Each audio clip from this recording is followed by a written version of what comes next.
Oh my goodness. I cannot believe. I was going to be happy if there were 6 or 8 people here today.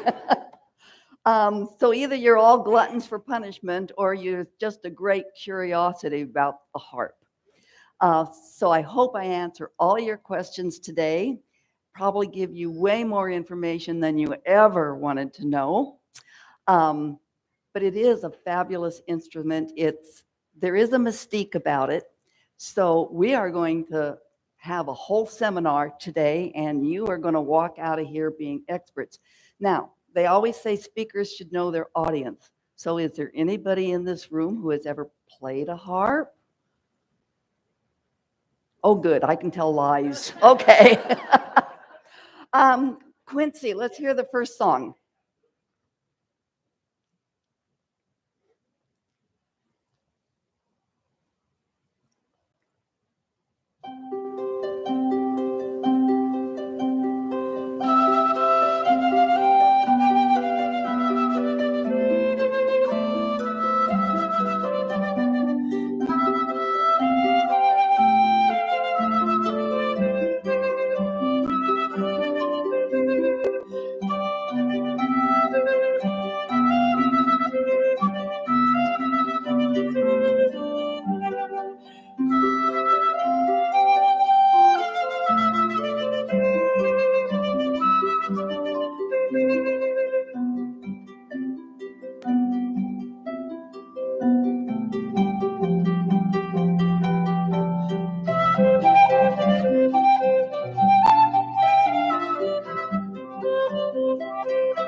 That is off of this CD.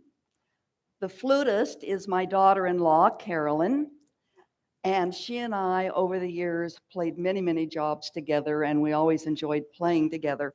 So when I decided back in, I think, 2015, that I was going to retire from public playing, she and I gave a little concert, and we recorded the concert live and had it pressed into CDs. It's a real eclectic selection of music. She chose her favorites, I chose my favorites. There are hymns, there's popular love songs, there's a lot of classical music. It's a real assortment. At the end of the program, I don't know how Quincy's going to do it, but we're going to have a drawing, and somebody can go home with this CD today. So that's a much younger Dottie and my. I decided to retire because at the beginning of a week, I looked at my calendar for the weekend, and I remember clearly 2 weddings I was going to play on Saturday and a church program I was going to give on Sunday. And I said, I don't want to do it. The joy was gone. It had always been such a happy thing for me. And all of a sudden, it turned into a job, and I didn't want to do it. I mean, after all, I was probably 74, 75 years old. So it was time to quit. The knuckles were getting so big that some of these arthritic knuckles wouldn't fit in between the strings, and I'd be wanting to pluck this string, but the knuckle was hitting that one.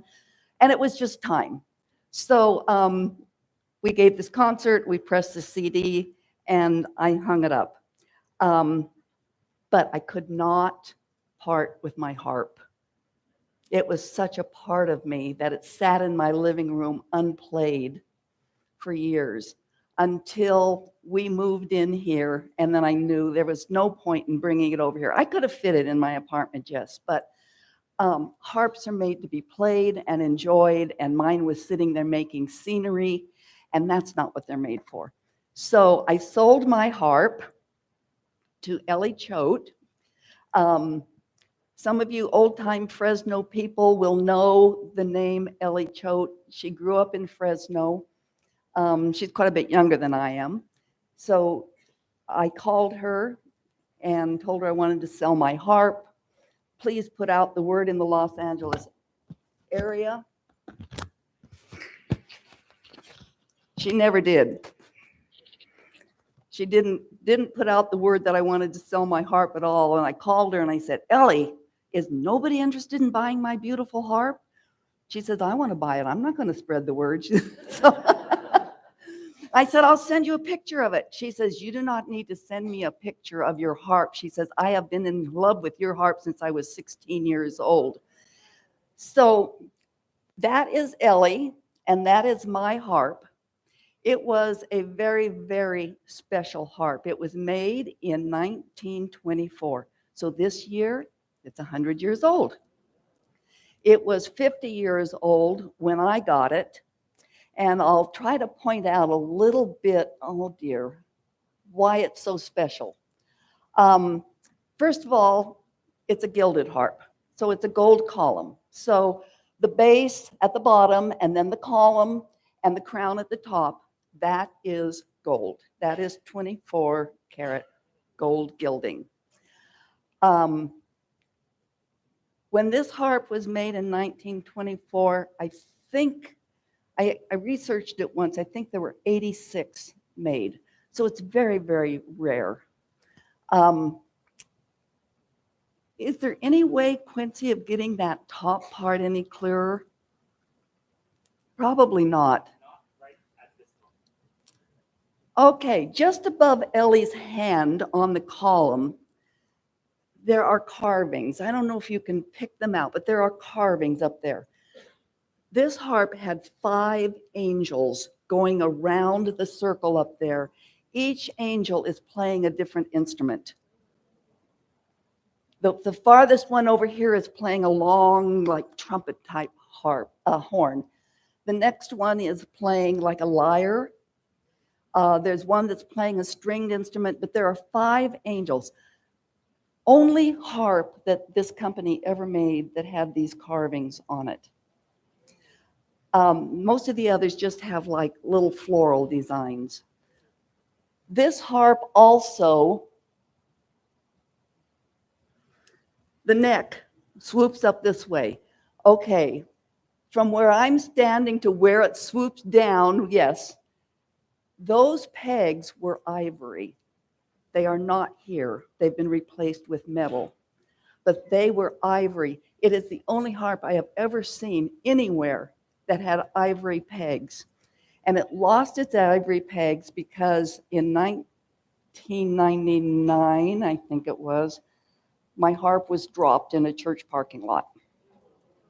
And it was badly damaged. And I had to send it to Chicago for repairs. It was there a whole year. At first, they said it will take 4 or 5 months to do the repairs. It took a whole year, and the extra months were all for the gilding. They just don't make people who do that kind of artisan stuff anymore. And so getting the gilding replaced on the harp is what took all the extra months. But when my harp came back to me, and I took the cover off. There were no ivory pegs. I was heartbroken, and I called them. I said, "Where are my ivory pegs?" And they said, "Well, we couldn't reuse them. They wouldn't hold the tension of your string. They were not thick enough anymore." And I said, "That doesn't surprise me. I suspected that was going to be. But where are they?" And they said, "Well, we've got them here. They're so rare, we were going to put them in the museum." And I said, "I want them back." So they sent them to me. So my ivory pegs sat in a drawer. When I sold my harp to Ellie, I gave her the box with the ivory pegs. If she someday wants to put them in a museum, that's her decision. But I had to have those ivory pegs back. How did I get started playing the harp? I was pregnant with child number 4. I had a couple of girls that were like this tall, and I'm thinking, here we go again. You know how we all dream about what we want our children to do. And I had this idea, they should play the harp. So I asked around, and lo and behold, there was a harp for sale in the city of Fresno, and there was a teacher available. So I got this harp. It was not a very good harp. It was not this harp. And I brought this thing home, and lo and behold, it's got pedals on the bottom. And it's all got all this mechanism on the top. And it's like, what the heck is that stuff? So I realized that if I was going to be helpful or monitor my kids taking harp lessons, I needed to know a little bit about this instrument. So I called the harp teacher and I said, I want to take some lessons. And I did. And the rest is history. I was hooked. To answer the question that I know you're all thinking, no, the children never learned. But I never thought that I would play publicly. I only intended to do this for my own enjoyment. And then somebody from church wanted me to play a wedding. I said, "Oh, I can't do that. I can't do that." And they wouldn't take no for an answer. And so I played this wedding, and I was so nervous. And I said, "Oh, dear God, if you get me through this, I will never agree to play in public again." I played the wedding. I survived. They paid me $15. That was heady stuff, $15. Oh, my goodness. Well, the next thing you know, I'm playing more weddings, and it led to a career as a freelance harpist. So mostly it was weddings, funerals, ladies' luncheons, church programs, business open houses, receptions, all kind of situations. I did play with the Fresno Philharmonic. I found that stressful because I did not grow up as a child playing in orchestras, and so that there's stress with classical philharmonic type music, but I did some of that work. Broken bit. You old-time Fresno people remember the broken bit up the road from Coarse Gold? Yes. I used to play Sunday brunch up at the Broken Bit. I always loved playing up there. The venue was wonderful. The people were gracious. The tips were good. But oh my gosh, those were 4-hour gigs. They wanted music from 10 to 2. And boy, let me tell you, at the end of 4 hours, your butt is sore, your back is sore, your shoulders are sore, your fingers are tired, your brain is worn out. But that was always fun. And I'll bet you some of you people walked in when I was playing and don't even know it was me. But anyway,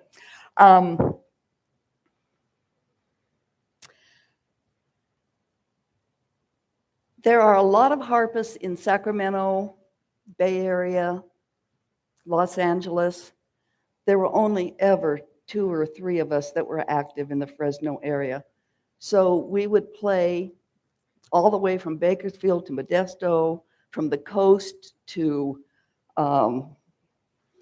Did a lot of work at Yosemite. I loved playing at Yosemite. Al and I have a cabin at Yosemite, so it only made sense that if I got a job up there, we would go up to the cabin and spend a few days. And so it was a natural that my name was out there. So I played a lot of weddings in the chapel, that picturesque chapel in Yosemite. A lot of weddings at the Ahwahnee Hotel. And in the meadow behind the Ahwahnee Hotel, they have a designated spot. It's all hedged off for weddings. I played a lot of weddings back there. Wawona Hotel out on the lawn was a favorite place for weddings. It was always surrounded by tourists, especially your Asian tourists. If they happen up on an American wedding, boy, they're there with their cameras. I think my picture is around the world in 50,000 photo albums of harpists playing an American wedding. Only once ever played a wedding at Glacier Point. Is that something? Look at that picture.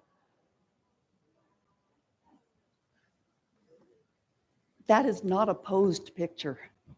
I was simply playing for this wedding up at Glacier Point, and the photographer was smart enough to come around and see what was happening through the strings of the harp.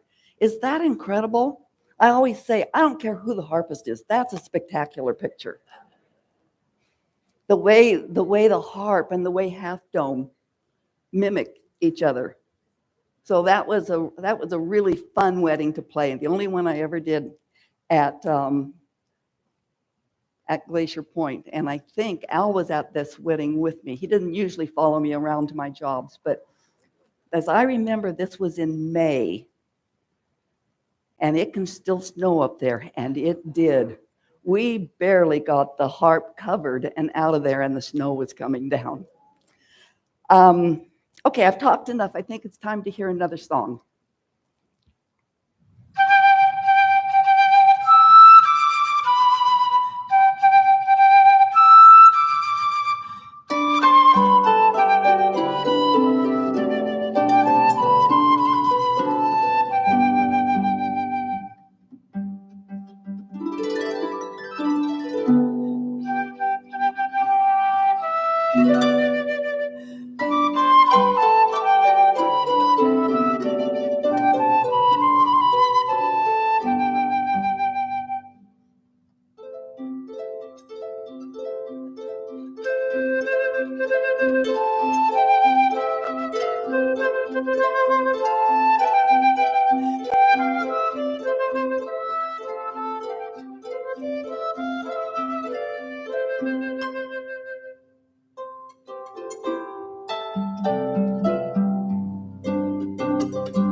That's a favorite for both of us. It's just such a fun little arrangement that we had to put that Christmas song on the album. So it's off of this album too. Okay, we're all old enough to remember David Letterman and his top 10 lists. At one time, I compiled the top 10 things that people wanted to know about the harp. For the sake of brevity, because boy, our time is running out, I edited it down to 5. The top 5 things that people want to know about the harp, things that are curious that make it unique. Ta-da! All right, there's the picture. That Quincy's just wonderful at this stuff. They want to know what the colored strings are. There are red ones and there are black ones, and the rest are white. The red ones are C. The black ones are F. Those are your landmarks, and everything else falls in between. So the harp is played using the thumb and the first 4, 2, 3, 4 fingers. The pinky falls out of alignment. The pinky never touches the strings. So you play with an octave would be the thumb and the 4th finger, and the pinky just sits up there like an aristocrat, unless you move in your 4th finger and it kind of comes with it. But that's the general thing. Piano, you're playing like this, and your melody is up here. Harp is like this, so your melody is mostly played with your thumb and index finger on your right hand. This finger is down there hitting the strings at the base. So your deepest callus is on that finger right there. How many strings are there? On a concert harp, there are 47. You get some of these little troubadour harps, they will have as few as 12. I did some research one time. Most historians believe that David in the Bible, when he played for Saul, played on a 12-string harp.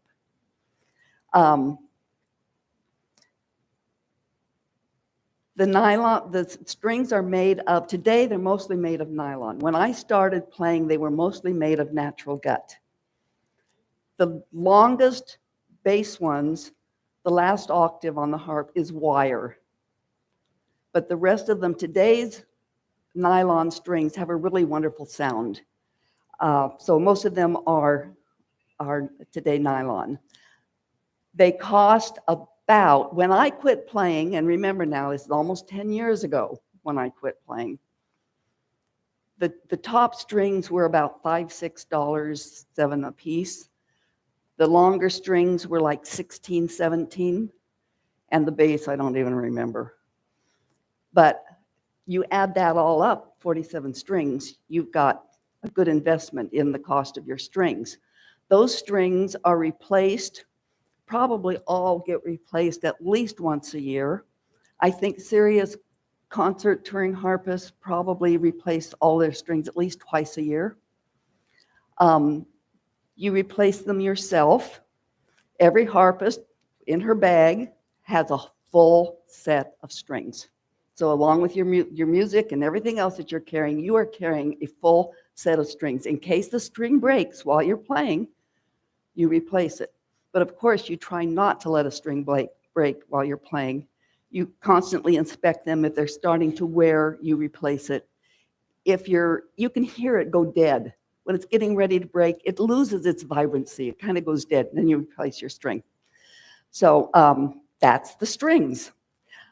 I have had engineers tell me that there is so much pressure from those strings. They are strung so tight to bring them up to pitch that there is so much on the sounding board. The pressure per square inch does not make sense. Why that instrument holds together. They say it should just explode. Why it holds together, I really don't know. Okay, number 4 of what people want to know about the harp. What are the pedals for? I had that question when I bought my first harp home. This thing's got pedals. What are those things?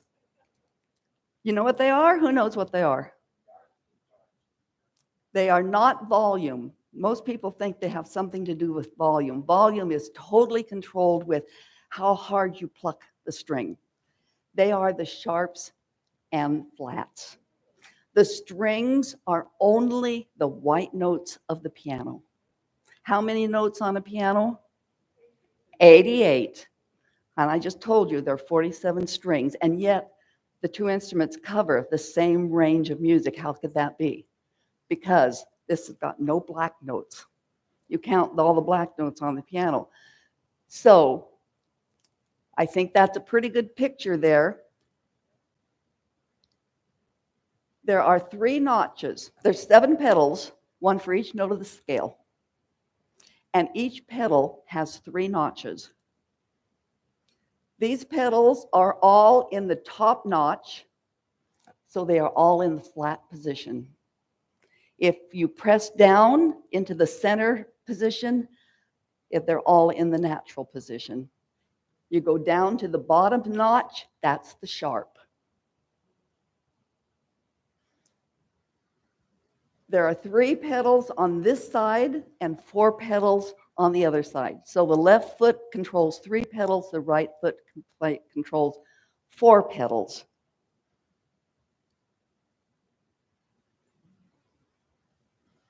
Trying to decide how much, how deep I want to go into this.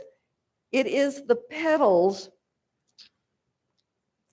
that cause, first of all, it causes the great divide in the harp world. There are pedal harps, there are non-pedal harps.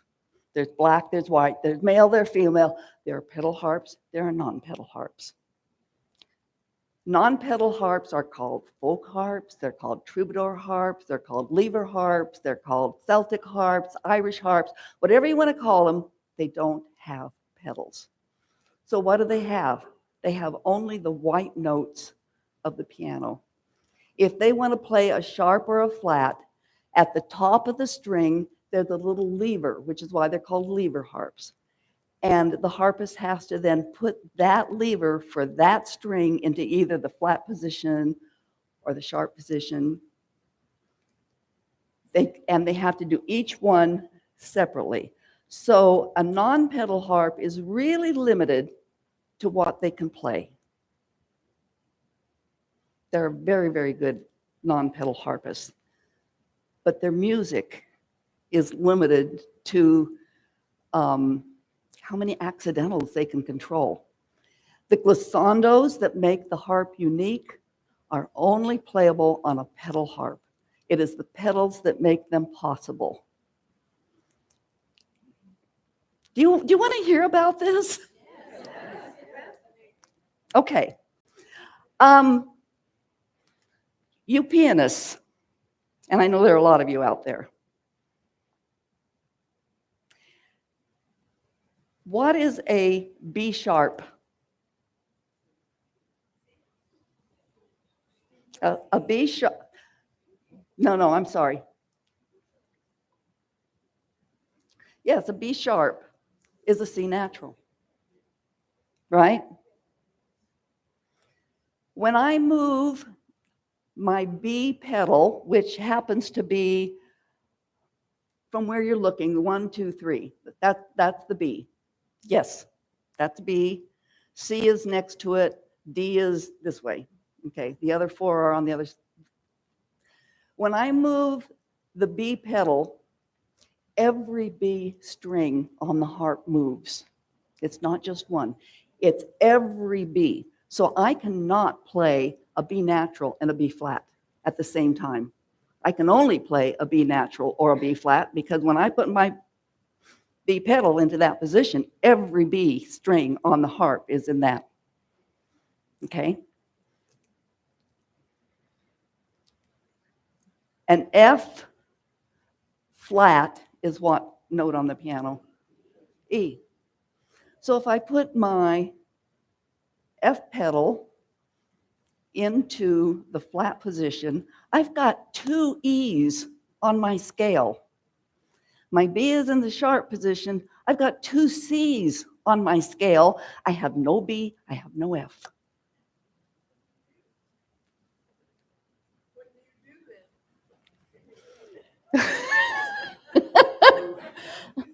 This is what makes the harp so unique.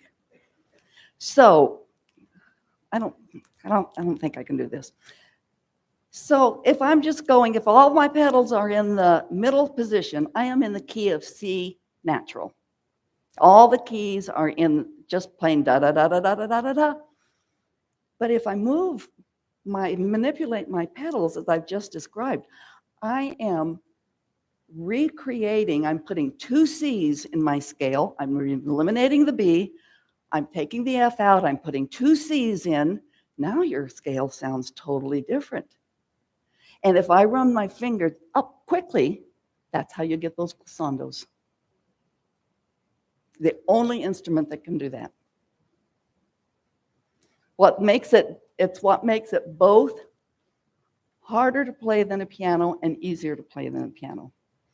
Because if I want to play something in 5 sharps, those pesky, pesky sharps, right? If I want to play something in 5 sharps, I put down my F pedal into the sharp position. I put my C pedal in the sharp position, my G, my D, my A. The harp is in the key of 5 sharps. And I never have to think whether to play an F sharp, a G sharp, or whatever. The harp is in that key. So that's true of any key. Any key that the music signature says, I put my harp pedals into that position and the harp is in that key.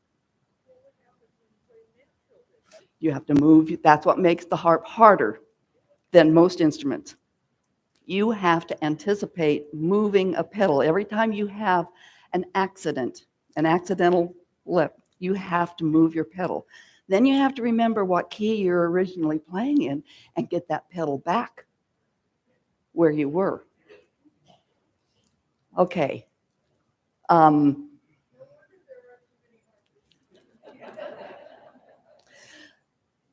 That's called the double action pedal system. It was invented in 1880, so it's really not very old.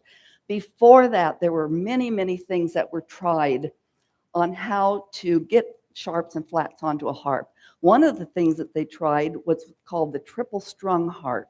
Can you imagine a set of strings like this, and then also a set of strings going this and a set of strings going that way?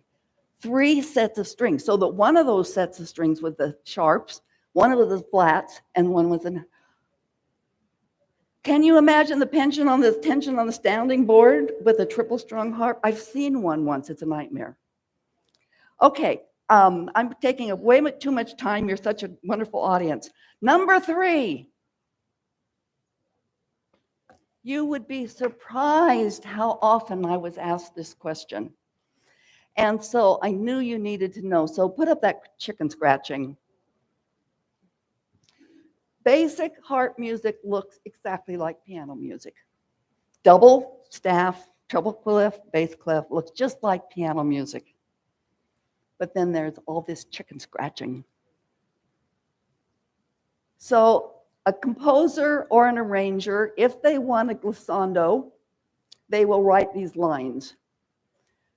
On the far left, they want just a simple glissando going up. The next one is a simple glissando coming down. That other one, go for it, just right? Okay, so those are in there. Now then, these other things are pedal charts. That is the key of C. Every pedal is in the middle position. This one, as I explained to you, that's 5 sharps. The 2 that are still in the middle position are the B and the E. Everything else is in the flat, in the sharp position. This one down here, the next one, that's 4 flats. The harp is in the key of 4 flats. Then, as Anne so wisely said, what do you do when you come to an accidental? You write them in. That is a note saying, move your B into the natural position, move your F into the And most of the time, not all the time, you are moving both feet at the same time. In this case, that B flat, the F flat and the B natural need to be moved at the same time. So both feet are going. And then probably just a few notes farther on, you need to get them back where they were. So that's what that means. And then a couple of notes farther on, you need to get that F into the sharp, and they also want to C sharp. So your feet are always moving. These at the bottom are glissando configurations. This one down here is a G7. That's the way you would set your pedals for a G7. Well, it's not. It was supposed to be. Quincy, you made a mistake.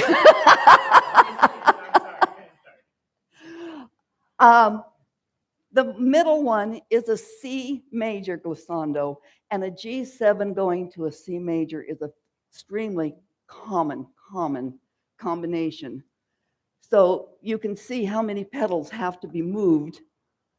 And if you only have a beat or two, your feet are moving very rapidly. So to go from the C major scale to a B flat glissando, 5 pedals have to be moved. So as a little crutch to yourself, you don't get this on written music, but the harpist will make notations. You circle the pedals that have to be moved. That way you don't check all 7. I just know I need to move these 5. I don't need to move all 7. So the little circles are just a little crutch for moving your pedals. Okay, enough time with that. The second most number question that people really want to know is how much does it weigh? A concert harp weighs between 79 and 81 pounds. It's not extremely heavy, but the center of balance is very, very awkward. So I could pick up my harp, but I couldn't go anywhere with it. Al got very good at moving my harp for me. He knew just where that center of balance was. But it's very precarious, and you've got this weird shaped thing sitting on a small base. So you have to really check that it's stable. They make a dolly, especially for a harp. It's got a nice lift on the bottom, and halfway up there's a curved bar that rests against the body of the harp. So it's a very stable way to move the harp, and all harpists have them anymore. And that way you can just go anywhere with it. And you get it to your car, and every harpist has their own way of loading it in and out of their car. I used to actually put my harp in my car when it was time to buy a new car. I'd put my harp in my old car. I would go around to dealerships, and I would say, show me your biggest car. And I'd try loading it. If it loaded easy, I bought the car. So all harpists drive big, long, gas-guzzling cars. All right, the number one question. What do you think? Oh, how much does it cost? And sometimes people were a little shy about asking this, and sometimes they were pretty bold about asking this.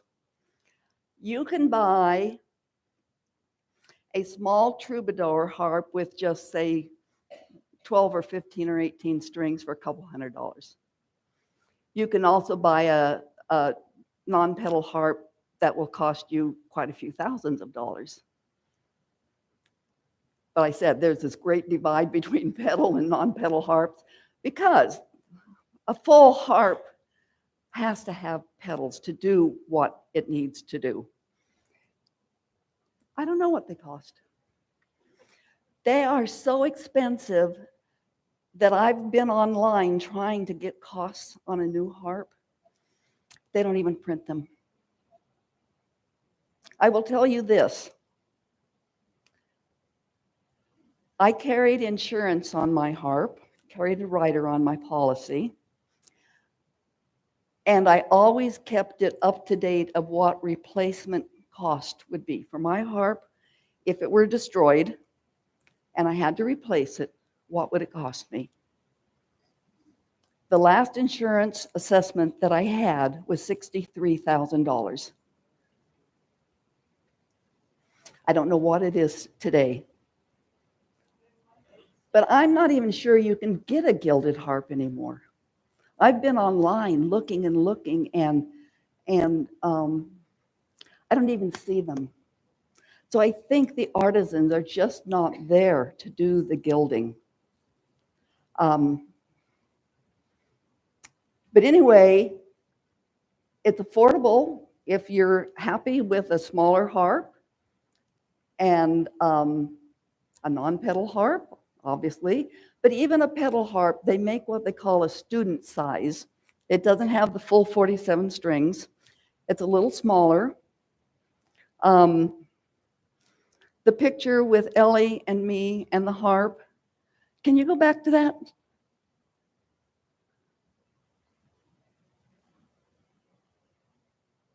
There. Ellie is over 6 feet tall. She's a big girl. And you can see where the harp comes on her. I'm not nearly as tall as Ellie, but that's how tall the harp is. In fact, who does the Fresno Bee crossword puzzle? 44 down this morning. Instrument that's taller than. Yeah, there you go. Okay. Anybody have a question that I didn't answer?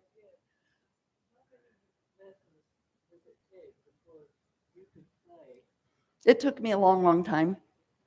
It took me a long, long time. The harp is considered probably the most difficult instrument to master. And it took me a long time. With 4 kids.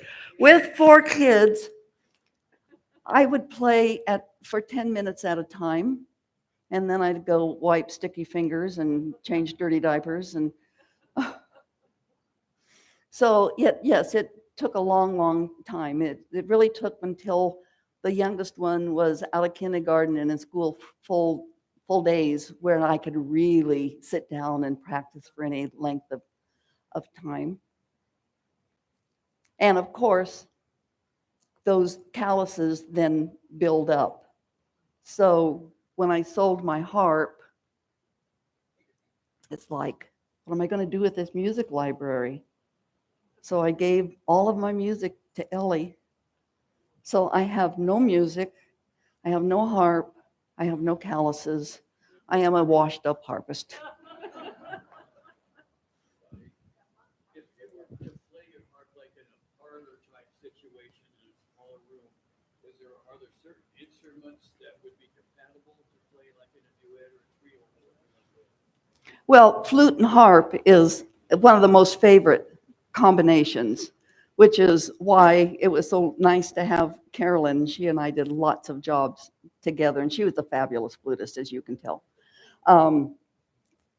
Harp and strings, of course, is a good chamber. Oh.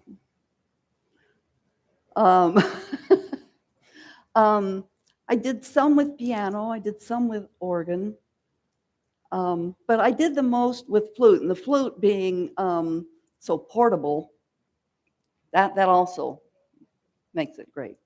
I have another, yeah, Anne. Okay, that's one of my questions that I eliminated, but every string has to be tuned individually.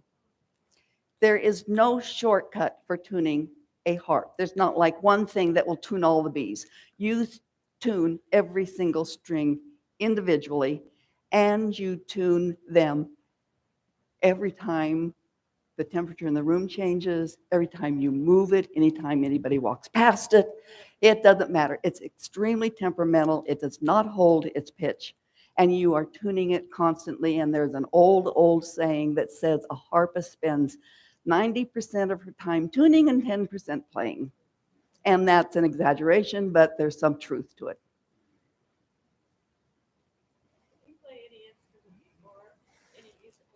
As a small child, I had a few piano lessons. So like most pianists, I just figured you just play the piano, but vertically. Not. I have, okay, I know you've got to be getting antsy and wanting out here. I have really had two more songs I'd like to play. Do you want to hear them? Okay, Carol, I'll take your question. People that start on the harp today, or people that are in the market, what is more expensive, a used harp that's been well taken care of over the years, or one straight from the factory? And do people go straight to the factory? Okay, do I understand your question? Would you start on a non-pedal harp? No. Where would people start? Looking for a harp to buy? Yeah. Oh. You can check. I've been checking this week. I've been looking. There are harps on eBay. I would start with today's world with computers. Start on the computer and Google and see what you find. My harp is Lion Healy, old harp maker, headquartered in Chicago. And when my harp was damaged, that's where it went to be rebuilt. And personally, because I'm prejudiced, I still think Lion Healy makes the best harps today. Like any other instrument, if you were in the market for a harp, you would want to play some, you would want to hear. Some harps have a more, what I would call a more brilliant sound. If I say it negatively, it would be a more brittle sound. Some have a more mellow, mild sound. So depends on what you want. Some people want the more brilliant sound, and some want the more calming tone. So you would want to play a harp, just like a flute or a clarinet or anything else. You want to hear what instruments have their own DNA. So. You find that this digital or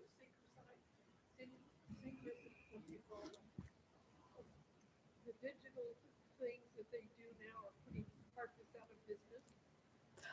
Oh, I do not think harpists are out of business at all. Like in recording studios, are they able to duplicate the sound of a harp? Ellie in LA is very, very busy. And in fact, at the first of the year, I texted her and I said, "Our harp is 100 years old. Happy birthday." And she texted me back right away and she said, "Oh," she says, "I am using your harp all the time." And she says, "I'm just loving it more and more all the time." That harp had a wonderful, wonderful tone. No. Have you noticed that weddings have left churches? They're all outdoors. Okay, so you can't have a piano or an organ at these weddings. A harp is an option. No, harpists are by no means out of business. And I know that Ellie down in LA is in the recording studio all the time, backing up musicians. I never played on Ed Sullivan like you did. You know, and Maxine, I know she's accompanied oodles of celebrities. I never did that. About the only thing that I ever did was Gloria Steinem. She was the speaker and I was the featured music. That's no claim to fame. But I did have a pretty busy career locally in Fresno, just doing freelance stuff. Do you want to hear a couple of really weird wedding stories? Um, yes, I played weddings where people would flat out faint away. Um, one time I'm playing prelude music, and it's supposed to be 10, 15 minutes of prelude music, and it's going on half an hour, and the bride's not coming in. And finally, the wedding coordinator comes and says, the bride's grandma isn't here, and she will not get married without her grandma. So just keep playing. So people got up and they're talking and they're walking around and they're greeting their old friends, and I'm playing. I get to the end of my music that I'd brought along, and grandma's still not here. So I started all over with song number 1 and just kept playing. About an hour and 15 minutes later, grandma came. I never got to a wedding where the wedding didn't happen, but I came close one time. Again, I was playing prelude and the people aren't coming in. And finally, one of the groomsmen came to me and said, the groom just arrived and he's soused drunk. And the bride doesn't know if she wants to marry him.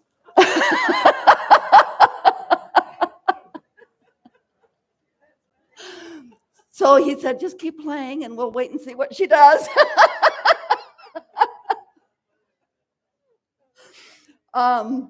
Lots of stories of little flower girls and groomsmen who would not quite make it, and you're trying to time your music to, and finally they'd pick them up and carry them in. I mean, you're getting tired of Here Comes the Bride, right?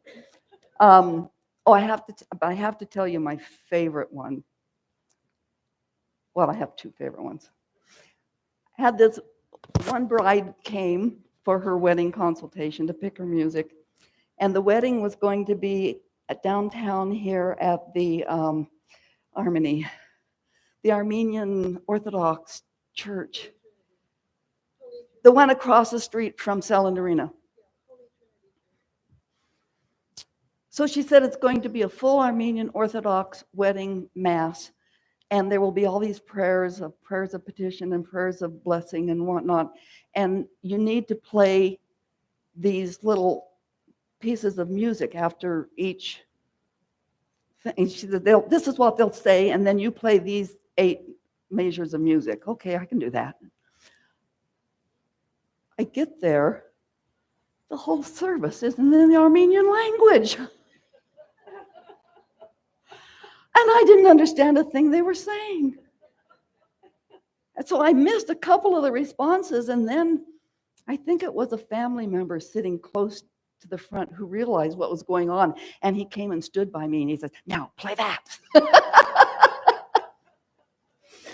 I think the weirdest wedding I ever played was on the shores of Bass Lake.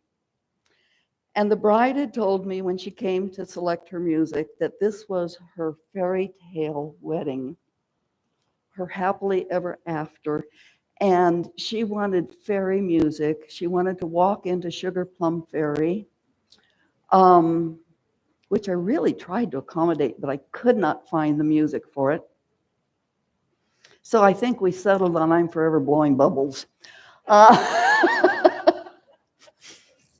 So I get to the wedding, and I'm walking in, and right there at the beginning of the aisle is the wedding cake.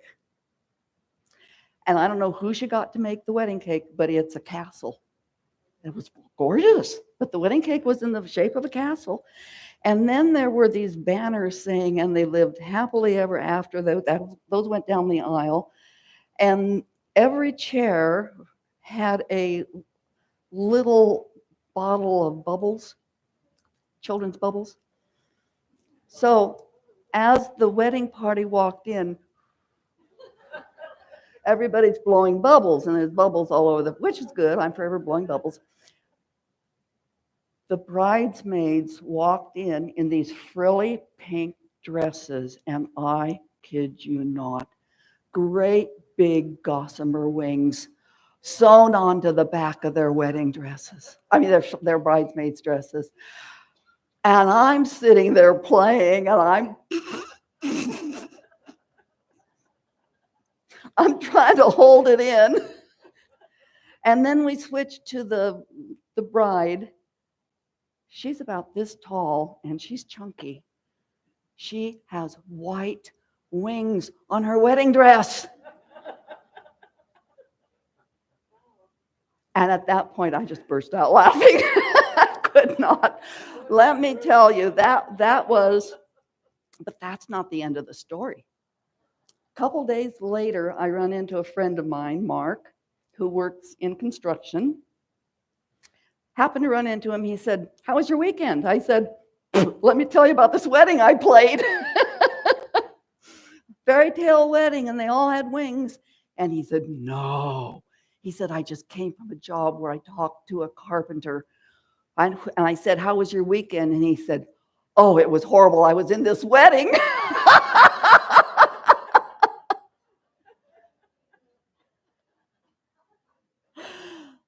He said the bride wanted them all to wear tights and tunics and belts with a sword at the waist and bend over and kiss their hands. And he said, we all said, "No, we're not going to be in this wedding if that's what you're going to make us do." So she relented. And they, as I remember, they were all just wearing black tuxedos. Is that hysterical? Okay, I'm sorry. I've gone way over time. We're going to play, if you feel like sitting through them. Do you all love the movie Somewhere in Time?